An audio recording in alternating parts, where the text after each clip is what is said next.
We are talking today, the theme of the lecture today is peace or conflict resolution, which have been a topic that has been studied, one of the most, I would say, most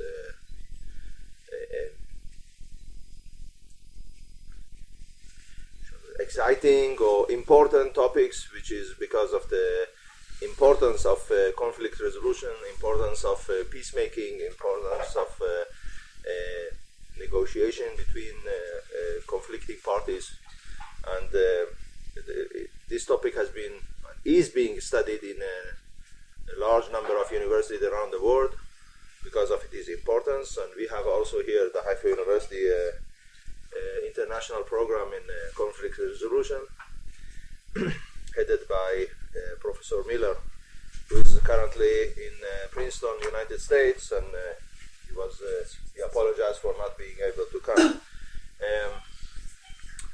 And if we are talking about peace building or peace program, I think there is no better person to present it and also to bring novel ideas, both from his own personal religious beliefs as well as his personal practice or what he has been developed personally, and the program is being implemented around many countries around the world. And we are very delighted to have as our guest Dr. Hossain Danesh, who is the founder and president of the International Education for Peace Institute in Canada and Switzerland, a visiting faculty at the European Peace University in Austria, Transcend Peace University, Germany, and the former president of Lande International University in Switzerland. He is a retired professor of conflict resolution and peace, education, and psychiatry. His areas of research and expertise include peace studies, education for peace, leadership for peace, religion and peace, causes and prevention of violence, marriage and family therapy, unity-based conflict resolution, and psychology of spirituality.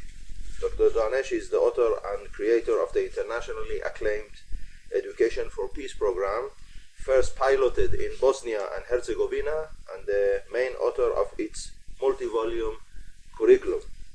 And the topic of your lecture today is reflections on the Bahá'í Peace program.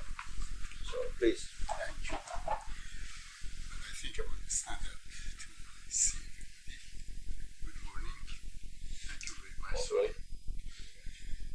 Met Soli many years ago in Switzerland, and I'm delighted to be here.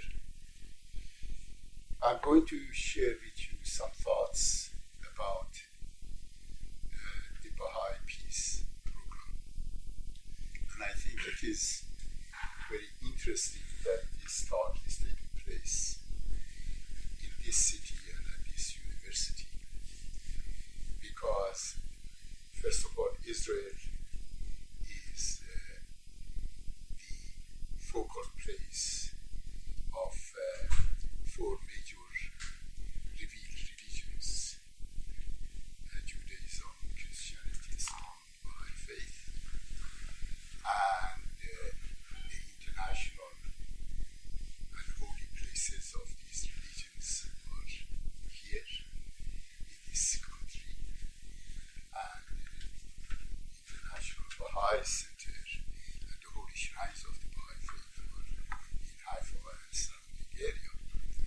So this is a very apt place to talk about the Bahá'í Peace program, and also because Soli has started a series, lecture series on the Bahá'í faith, and he is a scholar of many areas of Bahá'í history, and his publications are admirable in that respect. So I am delighted and honored to be here.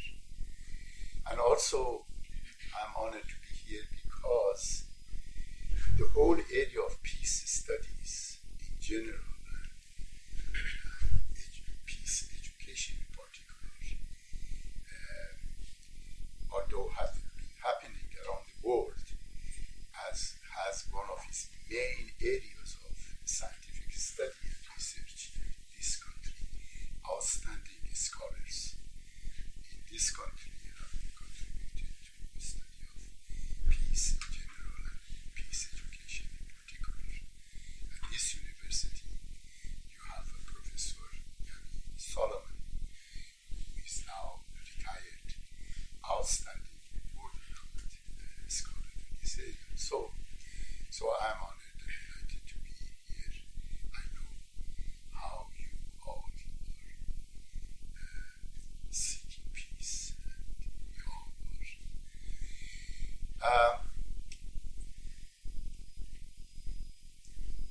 My professional life had two components or two eras. The first phase was in psychiatry, and I practiced psychiatry for 30 years. And then the second phase, which is now in its 20th year, you see I'm old, in 20th year, has been focused on peace studies, peace education, and this has been a continuation from psychiatry to peace education.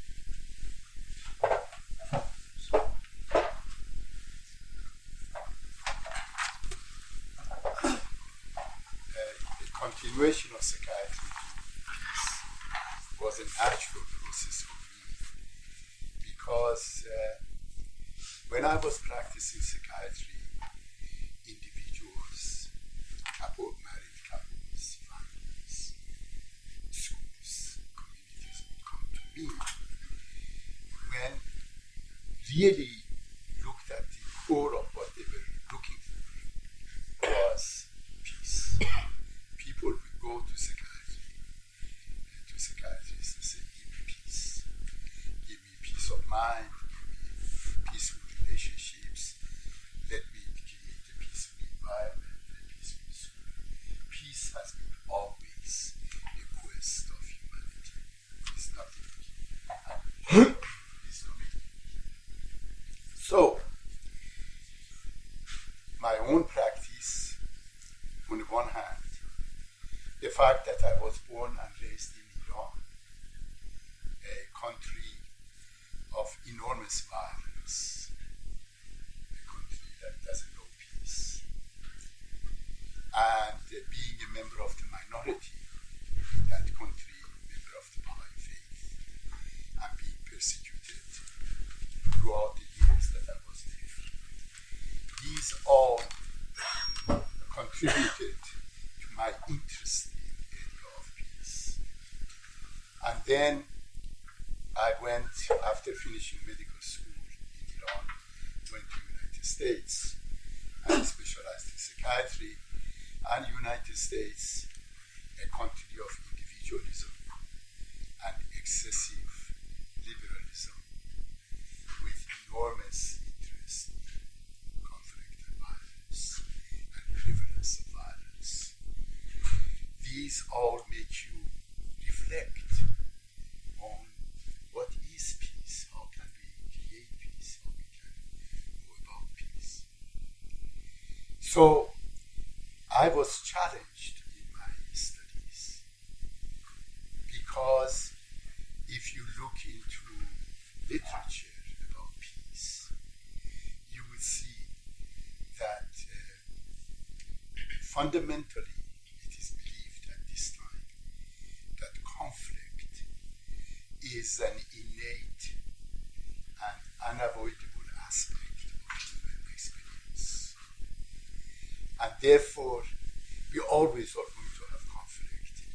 And if we don't know what to do with it, conflict is going to deteriorate into violence.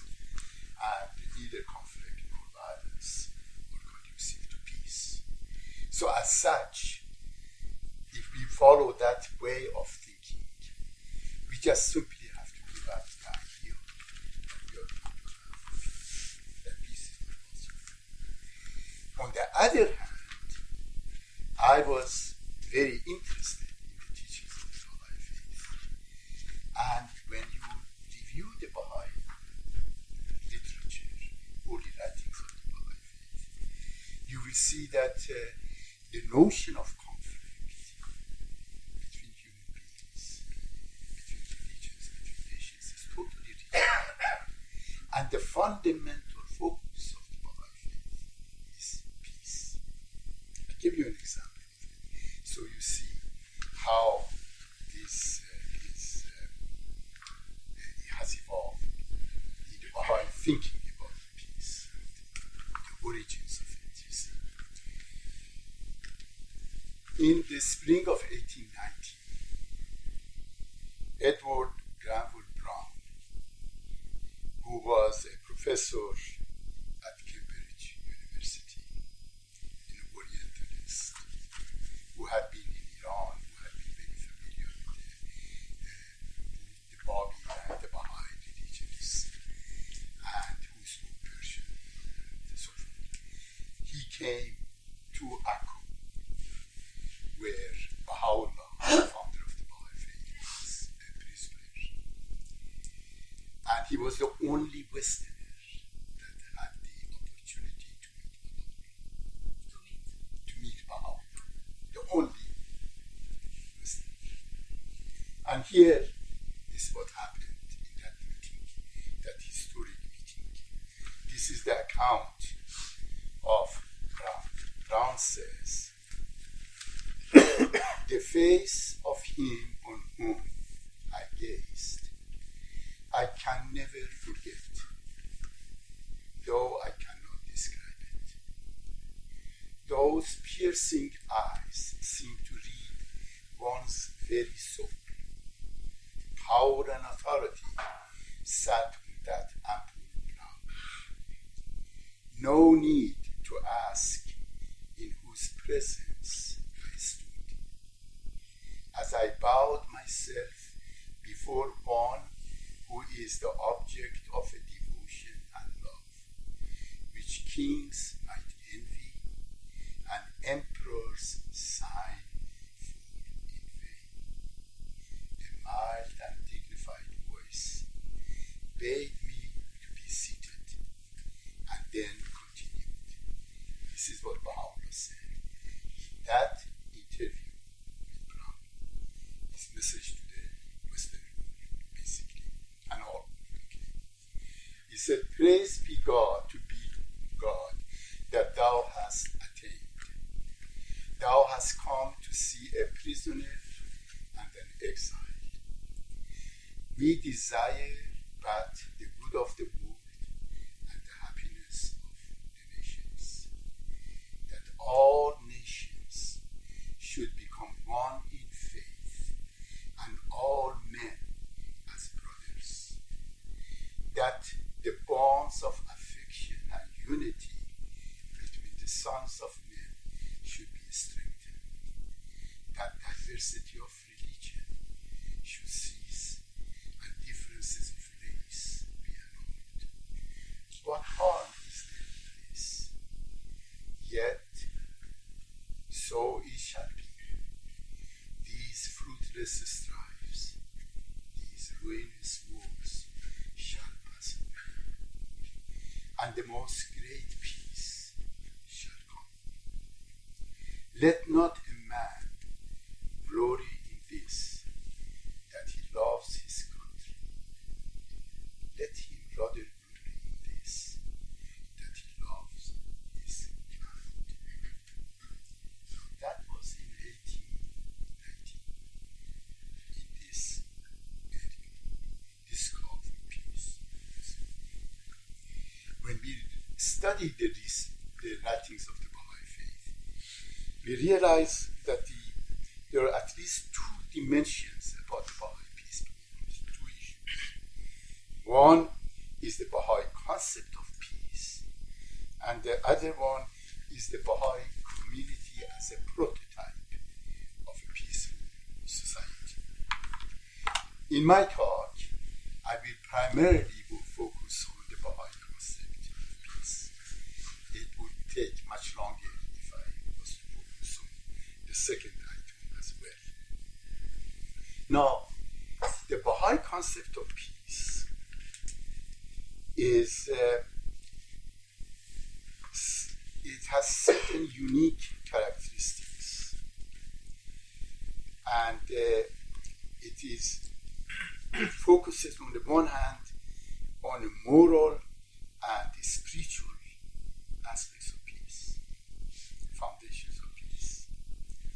It focuses on the main prerequisite for social peace, how you can create social peace. And it offers the necessary social and political structure of how to create a worldwide peace. It focuses on all three of them. With regard to the spiritual dimension, when you study the Baha'i writings, you will see that it says that the fundamental reason for creation of human beings is that we become promoters and creators of peace. That this is our ultimate objective in life. Not only that is ultimate objective of every individual, but it's also the ultimate objective of every religion, that it should be the promoter of peace. That if religion doesn't create peace, it is not acceptable and it's better to be without a religion. So this is the core of the teachings of the Baha'i faith. Now, how these evolve, what are the conceptual foundations that we can find with respect to the issue of peace from a Baha'i perspective? And what I'm going to share with you is my personal view, of course. It's not a formal Baha'i presentation. Second, it is a combination of my studies of the Baha'i faith, my studies in psychology of peace, my studies in the social phenomena that I have experienced living in Iran, in United States, in Europe, and having traveled to over 70 countries around the world, communicating with colleagues and collaborators all over the world. And what I'm sharing with you is the outcome of these processes, and should be seen as such. There are three concepts that I will share with you as being essential for our understanding of the concept of peace. The first concept is the concept of unity. Unity is the primary law of existence. Everything that exists is the outcome of law of unity. For example, this table here, we know that this table is made up of enormous amount of empty space, right? There are molecules and atoms and subatomic particles. All of them are working together through the force of unity. And as long as that unity of these components are there, this table is going to be okay. Right? This building is standing up through the operation of law of unity. Our bodies right now is functioning through the operation of law of unity. Just think about us as human beings, where we come from. We come from the unification of the sperm and ovum in the wombs of our mothers. If the sperm and ovum have not become united, we wouldn't be here. And it is through that process then we have come to this life, who we are. And right now we are operating here because there is a fundamental unity between all components of our body. Think of your organs of your body. Think if for a moment your heart and your brain begin to fight with each other. And your heart says, you want me to show you who is the strongest. You want me to stop sending blood. And the brain says, you want me to stop sending the signals, the electrical signals. And the lung said, I'm going to quit, I'm tired. And you don't breathe. Just imagine what would happen. The reason that we are in this state is because we are functioning according to the law of unity. And law of unity is the cause of life. And it always is expressed in the context of diversity. It is impossible to have unity without diversity. Unity without diversity is uniformity. So, and diversity without unity is chaos and conflict.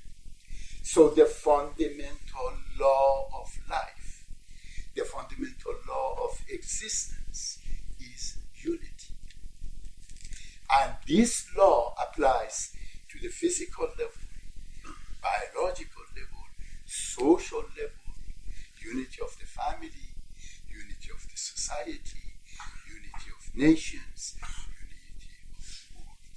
These are the laws that govern. And whenever we violate the law of unity, we have conflict. So from this perspective, conflict is not an innate quality of human being. Conflict is absence of unity. Conflict is absence of unity. And conflict resolution is the process of learning how to create unity. The reason that our approaches to conflict resolution don't work is because we try to resolve a disease without treating it. You see, conflict is like a disease. If you want to treat a disease, you have to go to see what caused the disease. What is causing the disease in the world of humanity, the disease of conflict, is because of disunity, because absence of unity. If you want to create unity, if you want to remove conflict, you have to create unity. There is no other way. And therefore, we have to make a fundamental change in our way of thinking about conflict. Let me give you an example of current conflict. For example, Johann Galtung. You all have heard about Johann Galtung.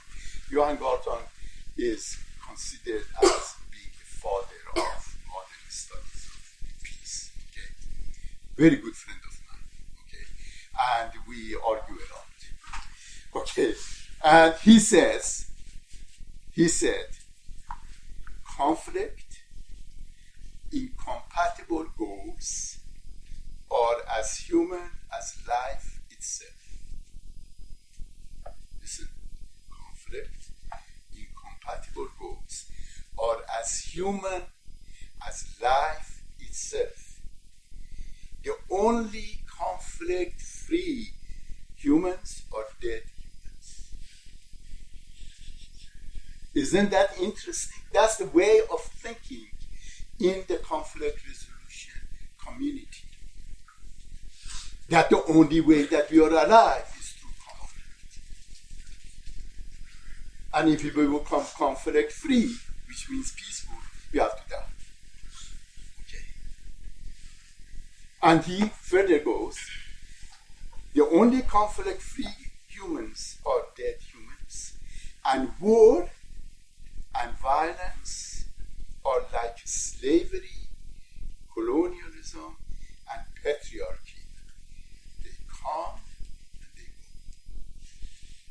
see how negative is this view of human reality.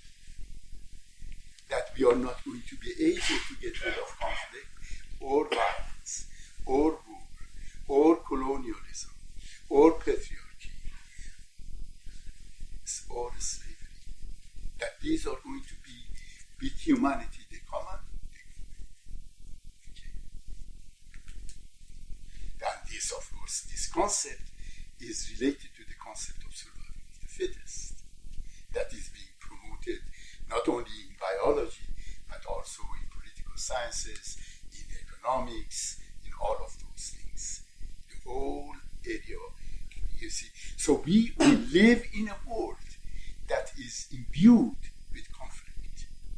Our way of thinking, our view of this world, our view of the life, our life, is all mixed with conflict. Our students, our children, think of our children and what they experience with violence. Our children are born into families that often are conflicted. Often husbands and wives don't have good relationships. Often there are difficulties in families and the parents don't know how to handle them. What they do, parents, they say watch TV. And what they watch on TV, they watch conflict and violence. They go to school, and what they experience, conflict and violence and bullying. They study. What they study, what is history? History is about generals and kings and emperors who went and killed each other, right? What is not present in history books? There are two things not present. So peace is not present, and women are not present. Women. Yeah, women didn't exist. You look history books. Do they talk about any women? No. They talk about men. What kind of men? Fighting men, juvenile men, who go to war. That's what history books. And our children read history. Geography. What they learn about geography? This part of the world, that part of the world. We divided here, we divided there. What they read about in sociology, in group and out groups, us and them, good people and bad people. Everything that they study is capitalism, survival of the fittest, political science, multi-party adversarial democracy, the highest achievement of humanity so far. Just think about it. So it's no wonder that every generation grows up to be more and more comfortable with conflict and less aware of peace, not knowing what peace is, not even thinking about dynamics of peace. We don't have literature on peace. When people talk about peace studies, if you look at the curriculum of universities that offer peace studies program, you see that all about conflict studies. They don't talk about phenomenal peace. They talk about phenomena of conflict and what to do with conflict. Without conflict, you don't have peace. You must have conflict to make peace. No, you have to have peace in order not to have conflict. Yeah, but my it's friend. Yeah, I know that. What means okay. So, this is the worldview that we have. What is the second concept? The first concept was concept of unity that I briefly described. The second concept is the concept of worldview. Every human being functions within the framework of his or her worldview. Every society functions within the framework of its worldview. A worldview has four components. Our view of reality, our view of human nature, our view of the purpose of life, and our view of laws of human relationships. everybody has a worldview. And our worldview has these four components. What we think about reality, what we think about human nature, what we think about the purpose of life, and what we think about human relationships. Now, worldviews develop in a subconscious and conscious manner. They develop through our daily experiences, our life experiences, the education we receive, the ideologies that we have. The whole process of life makes us to develop our worldview. And our worldview is not conscious to us. Not until this moment that I was talking with you, I don't think you were thinking about your worldview, but it's my worldview. Okay? And people usually don't ask themselves, what is my view of reality? But if we reflect closely, we see that most people have a dichotomous view of reality. The dichotomous view of reality means that most people think in dualism. Us and them. Good and bad. Men and women. This group and that group. Okay? Science and religion. We separate things from each other. We have this notion, a dualistic notion of reality. While in reality is one. Okay? We have to learn how to look at the whole phenomenon of universe and life through a lens of unity. And because we haven't learned to look at life through the lens of unity, we see everything in dichotomy. Now, dichotomy creates conflict. And the most profound expression of dichotomy is in our view of human nature. Because people usually believe that there are good people in this world and bad people.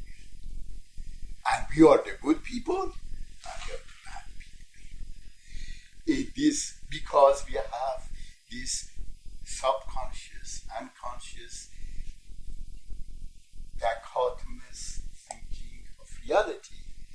We translate that dichotomous thinking of reality into our understanding of the human nature, and therefore we conclude that human nature is negative and is conflicted, and people are some good and some bad.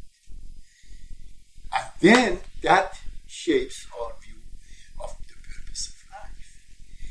If you live in a dichotomous world which is conflicted and which is populated by good people and bad people, what do? You have to protect yourself and your loved ones from bad people. And you have to have power to control bad people. And then what we have the world that we have today. Everywhere you go, this phenomenon is operating, which then all of them shape our relationships, human relationships. Our human relationship becomes conflict-based. And it is, you see, the power of worldview is profound. Okay? Now, worldviews,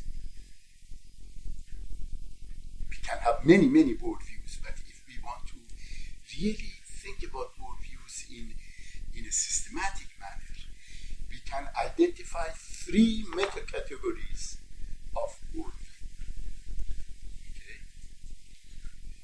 first and the most common worldview I call, this is the category that I have done, okay? I call it survival-based worldview.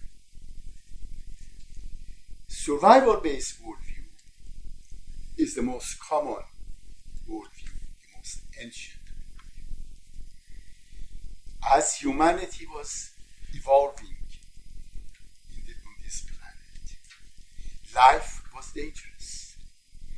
The most important thing about life was to survive.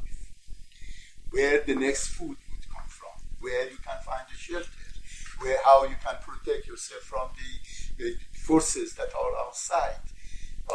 Be it animals, be it nature, be it other human beings, and so forth. So survival-based worldview has been the most common worldview in human history. And in survival-based worldview, people seek power in order to control others and control the dangers that comes to them. So survival-based worldview becomes a power-based worldview. And the power is used as force. It's a force-based worldview. And in the force-based worldview, you have to have people who have power and people who are powerless. Or they have less power, so you can control them. You see? And this becomes the mode of operation in human society. For example, the most common example of survival-based worldview has been relationship between men and women. Men, because they had physical power, they decided they are going to control women. They have done a good job so far. But now, I'm sorry to say to our men here, you're losing. Okay? Women now have more power. Okay. But dangerous times coming, dear friends. Okay. So, but the whole inequality of men and women, the gender inequality is an expression of a survival-based, authoritarian-based worldview. Authoritarian forms of government is an expression of survival-based worldview. That few people take control and bring power and force in their hands and control masses of humanity. Okay? We have seen it throughout history. And so forth. So the most common and the most pervasive worldview in human history has always been survival-based worldview, and still, to a very large degree, is a survival-based worldview. However, since the beginning of the modern era, 2-3 centuries ago, since then, the process began to change. Humanity collectively entered a new phase, and a new type of worldview emerged. You see, this is related to the third concept that I wanted to talk about. I said I've shared with you 3 concepts, you see. One was concept of unity, the other concept of worldview, and now the third concept is the concept of development. And that is both individual development and societal, collective development. You see, development takes place on the axis of consciousness. What develops is human consciousness. Matter doesn't develop. Matter becomes more complicated and more complex.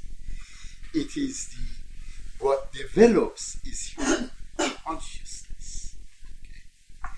And therefore we are in that, humanity's consciousness has been evolving. And that consciousness began to evolve in a more dramatic manner about 200-300 years ago.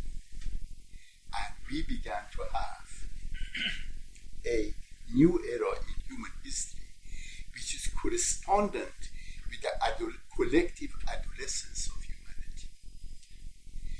Our world now is moving away from the authoritarian, power-based, survival-based, to the next era of our collective development, which I call identity-based worldview. Identity-based worldview, which corresponds to the individual adolescence, is in a world in which the power is shared. Okay? It's like a jungle.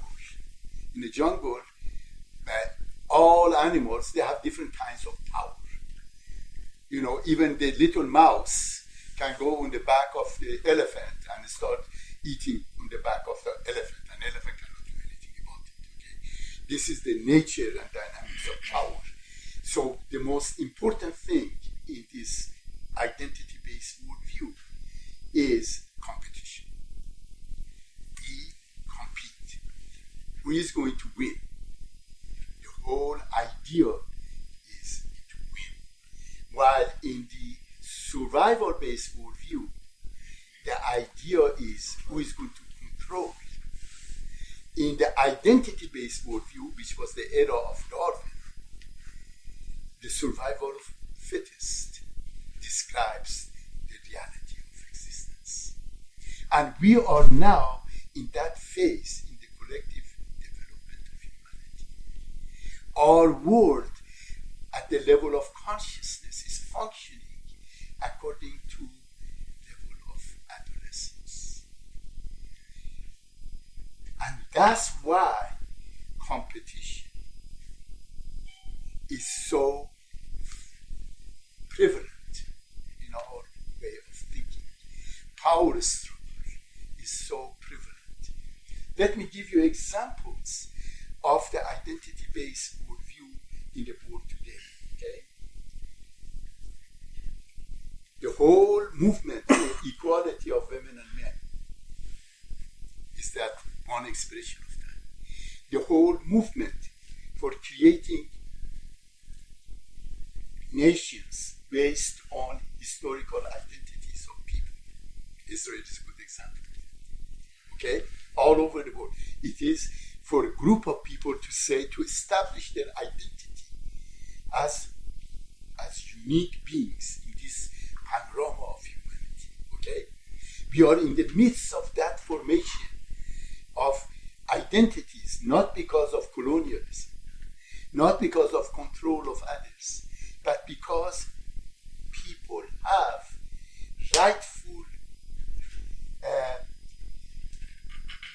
should have rightful access to establish their unique cultural entities and identities, to have unique identities. And this is the phase that we are in. That's the reason that in Canada, for example, the French part of Canada, they want to separate. Okay? So, Canada is a good country. It's a peaceful country, but people say, no, we want to be independent. You see? This is the time of moving towards that process. This is the time. And this is understandable. We live in that era, in that phase. We are in the phase of our collective adolescence. Our music is adolescence, our routines are adolescence, our way of life is adolescence, our political functions, parties going against each other, leaders going against each other, who is more handsome on the television, who won this argument, who did that.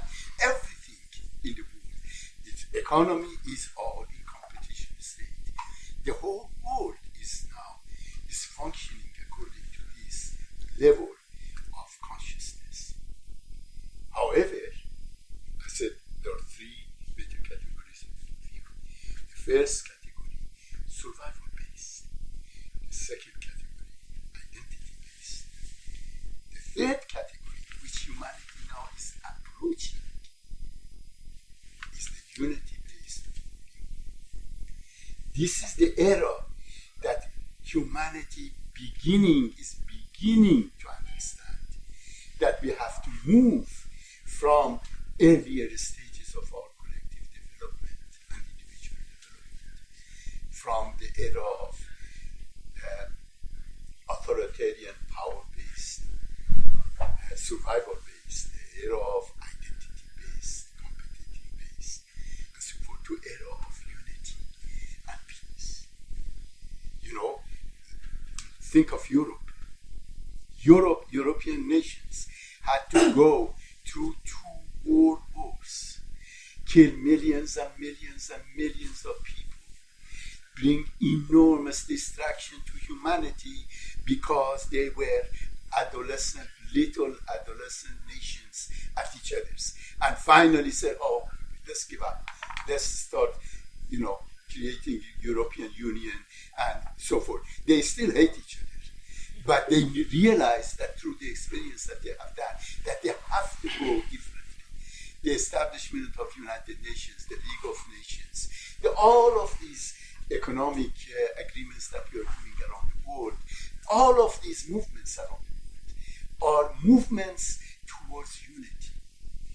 The world of humanity is moving towards unity whether we like it or don't like it, which take us to the issue of worldview transformation.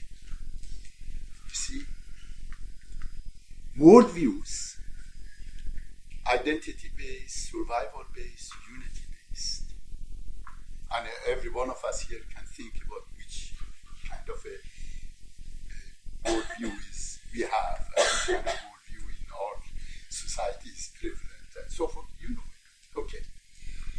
The worldviews have to change. They have to transform. And there are 2 ways that the worldviews are transformed. One is like the old stories of good news and bad news. Okay. One is that the worldviews can transform either through crisis or through new insights. Crisis is the most common way of change of worldview. People don't change their worldview until they have to change their worldview. Until they hit the bottom, until they become absolutely desperate, until they don't have any other way out. They say, I think I have to change my worldview. I have to think differently. I have to approach things differently. This was what happened. This is United States is in the midst of its adolescent behavior right now. Everybody has guns and everybody is doing whatever they're doing and so forth. They have to go until they really become desperate. Unfortunately, that's the way the world is functioning. Okay? But there is another way of the world change of transformation. And that is when we become aware of our worldview. We become aware that there are different kinds of worldview. We become aware that there is a unity-based kind of worldview, a peace-based kind of worldview, and that we can move towards that. And we can consciously, deliberately begin to change that. We see elements of that in movements such as some components of United Nations, such World Health Organizations, the environmental the gender equality movement, the human rights movement. These are movements that are calling for transformation in worldviews. That we have to transform our worldviews, our way of thinking, our consciousness to move to the next level. And only it is through that process that we create peace. Okay? Now, few more, and then I have to stop, I guess, like 5 minutes. Back. I thought that I'm getting better. Okay, so when we study the writings of the Bahá'í Faith,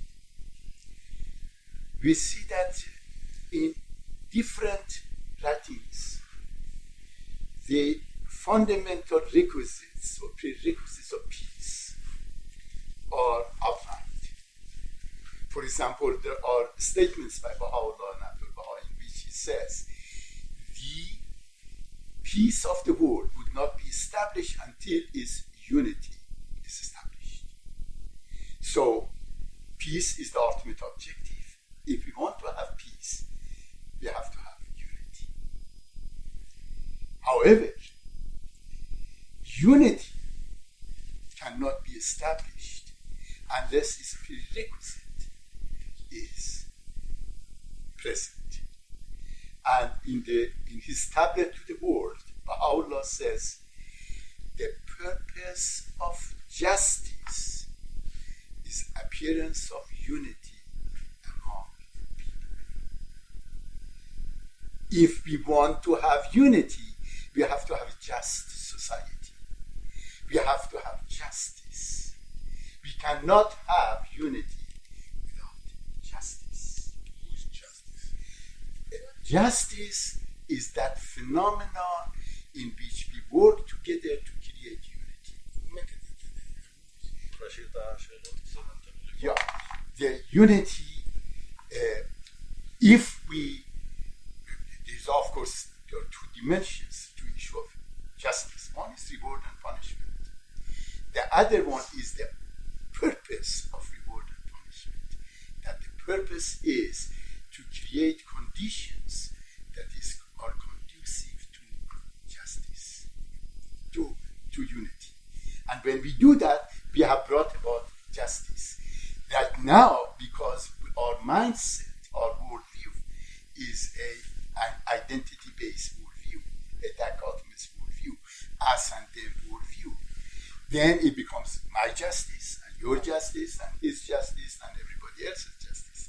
But when we move from that worldview to the unity-based worldview, then it becomes clear that there is a pervasive, all-encompassing process that we can create to bring justice, to historical justice as well as the immediate justice to the masses of humanity. But that requires the change of worldview. We wouldn't be able to do it. So, to have peace, we need unity. To have unity, we need justice. To have justice, what is the main prerequisite for justice? The main prerequisite for justice is equality. Equality. Particularly gender equality. Equality between men and women. Abdul Baha, the center of the covenant of the Bahá'í faith, says that the peace of world is impossible until women are on an equal basis with men in not only opportunities but in administration of human affairs, administration of human governance of this world. Okay. And then, what is the main prerequisite for equality? The main prerequisite for equality is universality. In other words, we have to begin our consciousness and thinking, bring our consciousness and thinking in harmony with fundamental reality of existence. And that fundamental reality is consciousness of the oneness of humanity. This is the central theme of the Bahá'í faith, that humanity always has been one. Okay? There's one race of humanity. But we haven't been conscious of it.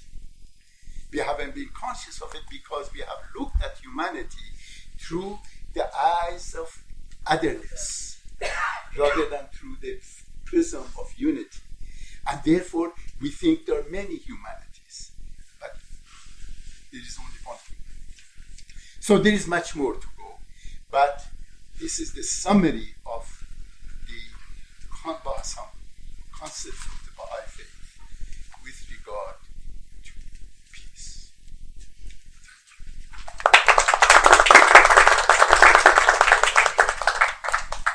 Thank you, Dr. Danesh, for giving us the privilege of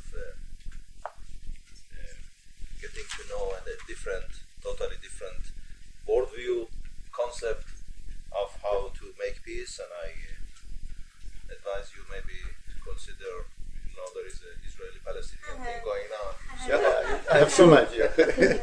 I'm sure they need an extra hand. Both leader to psychiater few.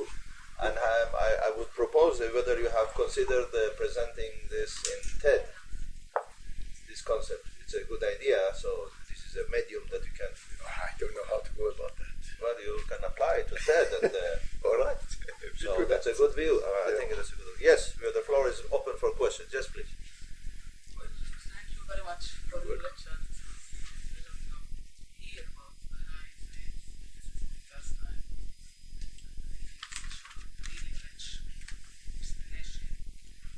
As a part of a minority, in the same point of view, but maybe a little bit bigger, I am part of the Arab minority inside Israel, and as a human rights activist. I would like to ask you, I'm trying with through my course to write or to prove that after Oslo, the minority Arabs, the Arab minority inside Israel, they started to develop their identity, a unique identity, and their collective rights in this state.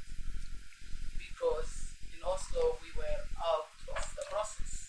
And what is not clear for me is the issue of universality. Yes. Yes. I believe in justice. I work in an organization called Justice. We work for justice, but still something missing which not clear. Yes. You see, within the framework of a unity-based worldview, several things happens. First of all, when we are in a state of unity, our survival becomes much more secure.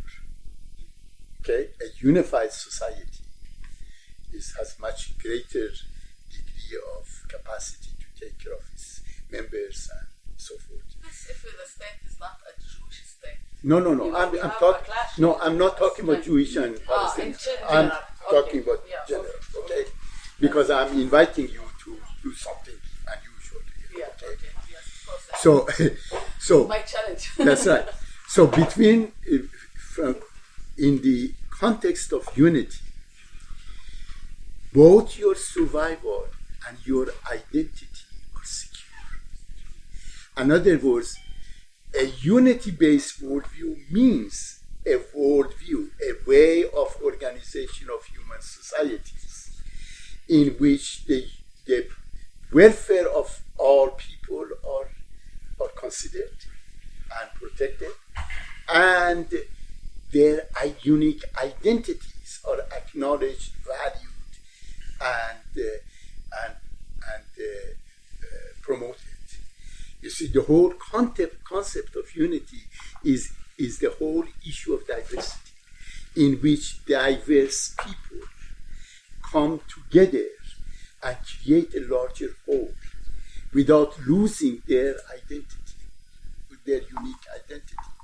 So from perspective of a unity-based worldview, Israelis and Arabs and everybody else, they all have unique identities, unique cultures, unique contributions to make to the world of humanity.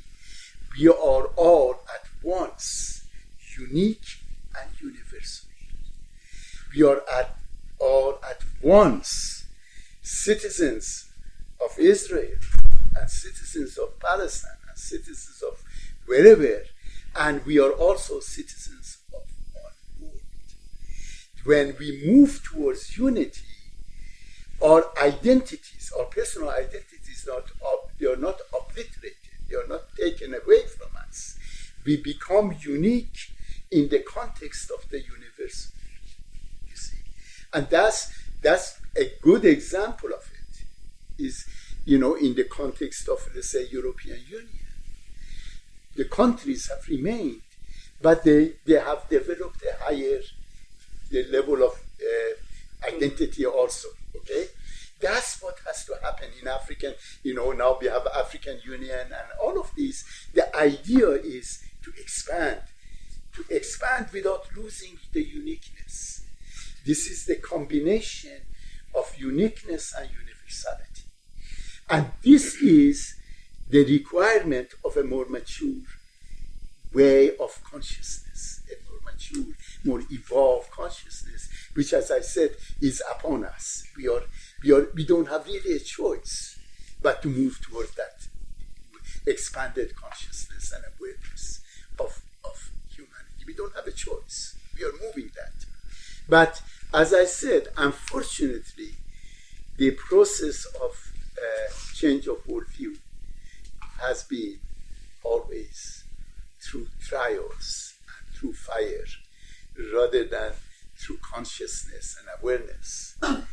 What a true religion does, a true religion is a process of peaceful change of worldview. See, I come from a Muslim family. But when I became a Baha'i, my whole worldview changed. Then Muslims were my friends, and Jews my friends, and Christians were my friends, and everybody was my friend, and that was it. Okay, I suddenly became universal. I became universal. I didn't lose my identity, but my identity. Which is your identity? If you want to specify your identity? I'm a citizen of the world. Citizen of the world. Yes. No, you said that I didn't lose my identity. No, because I became I am a person with expanded identity. You see, with an expanded identity. And still I have some habits that are Persians. My wife is, my wife, Michelle Bernstein, okay, Jewish, who is a Baha'i, okay, from United States. She has, and I became, and our children, they were born by a father, came from Iran, and Muslim, Baha'i, a mother from United States, Jewish, Baha'i. They develop a universal identity, you see. So you don't lose yourself. You become bigger. You become, you expand your universe. Did you have your son circumcised? Yes, they were both circumcised. I'm a medical doctor also. I realized that was healthy. That's healthy also. So yes, they did. Yes. Other questions? Go ahead. Yes, Sasha. I just had a small remark. Thank you Sure. very much for the presentation. I really enjoyed it very much. And what came to my mind, and I just wanted to share with you along the lines you were talking about identities and conflict. One of the, I think, most influential books in the last 20, 30 years in political science is The Clash of Civilizations by Huntington. Of course. In the introduction to this book, what is very interesting, and I never forgot that, he says, we know who we are if we know who we are not against whom we are. That's right. And he complained at that time, in the beginning of the 90s, that leading academics thought that the main conflict was the democratic world and the communistic world. Now that is gone, and now they think peace can come, but he complains and he says we have new identities built on religion and culture. We need this fight. It's sad, but we need That's kind right. of an enemy.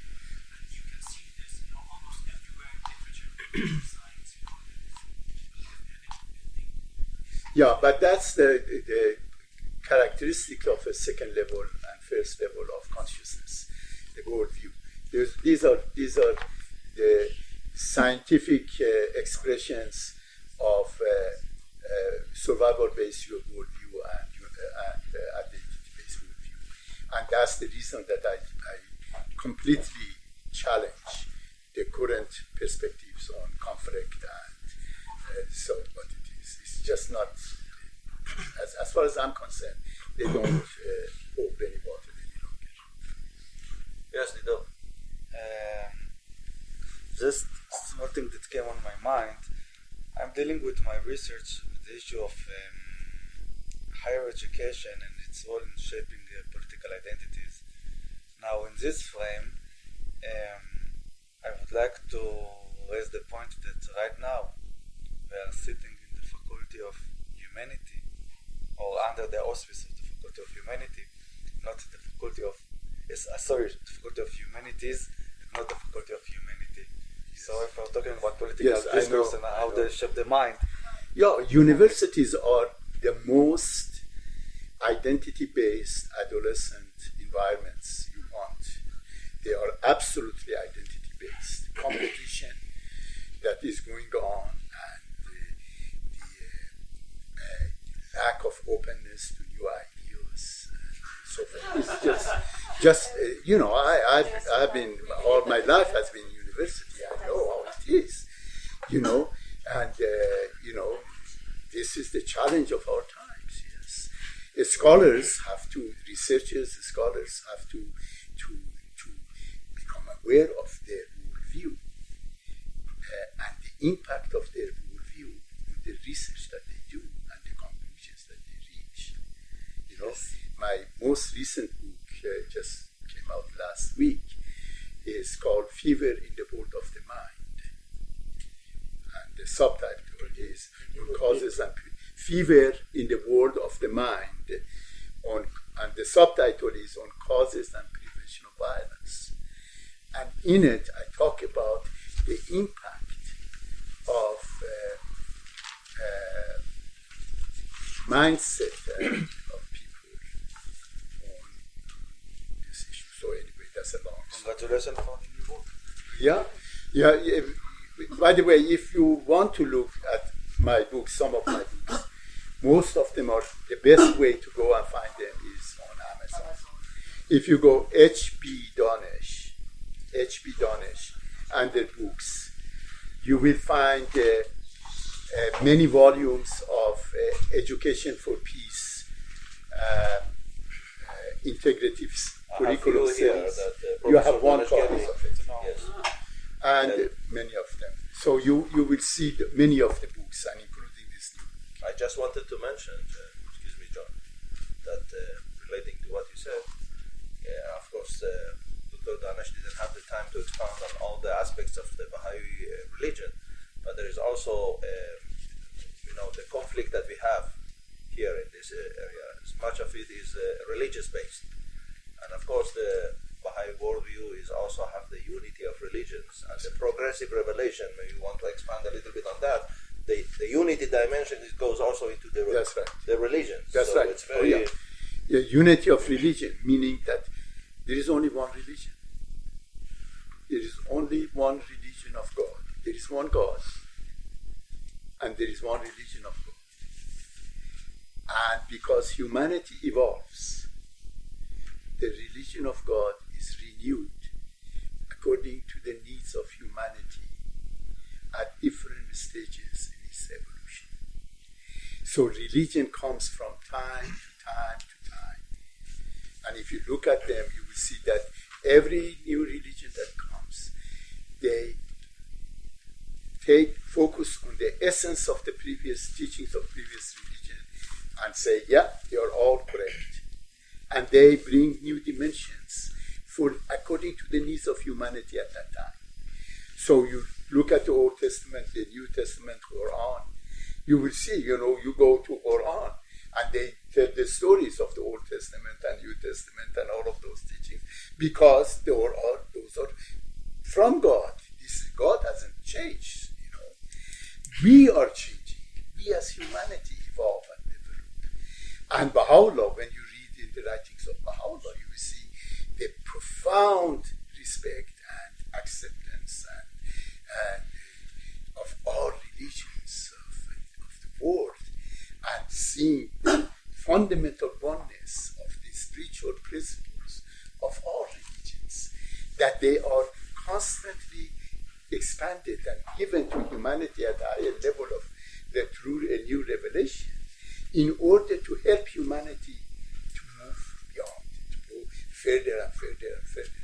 So the concept of unity in the Baha'i faith is there is one God, there is one religion of the God, and therefore all religions have the opportunity to unite.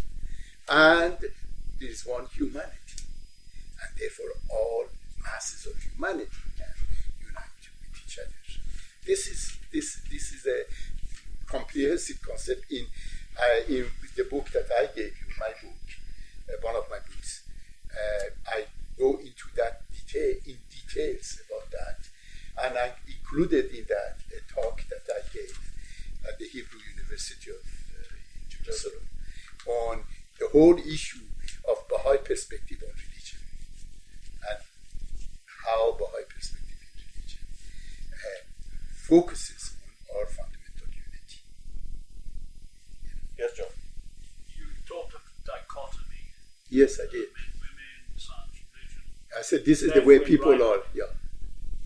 I think a useful way to join the two sides is instead of saying the little word "or" in the middle, you put the little word "and" in the middle. Yeah, of course. Both That's "and" rather than well. either "or." This is the whole unity. And we think so much or rather than and.